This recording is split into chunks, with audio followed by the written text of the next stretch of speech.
అనేక రకాలైన లెక్కలు గణితం సంబంధించినవి ఉన్నాయంట.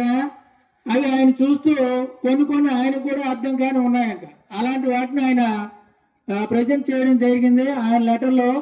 అందువల్ల ఈయనలో విద్వత్తు ఉంది, గొప్పతనం ఉంది అని చెప్పేసి ఇంగ్లాండ్లో ఉన్న ఆయన రామానుజన్ గారికి మీరు ఇంగ్లాండ్ రావాల్సింది అని చెప్పేసి కోరడం జరిగిందంట. ఆ కాలంలో ఇంగ్లాండ్ వెళ్ళడం అంటే సామాన్య విషయం కాదు. ఈ కాలంలో కూడా సామాన్య విషయం కాదు. కానీ ఏరోప్లేన్లు ఇవన్నీ ఎక్కువ ఉండడం వల్ల డబ్బు ఉన్నట్లయితే వెళ్ళే అవకాశం ఈ కాలంలో కొంచెం ఎక్కువ ఉంది. ఆ కాలంలో మరి ఆయన ఓడలో షిప్లో వెళ్ళారంట ఇంగ్లాండ్.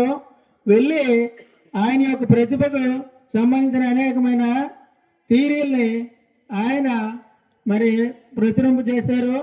ఎంతో పేరు ప్రఖ్యాతులు ఆయనకు ఉన్నాయి. గణిత శాస్త్రవేత్తల్లో మన దేశానికి సంబంధించిన గణిత శాస్త్రవేత్తల్లో మరి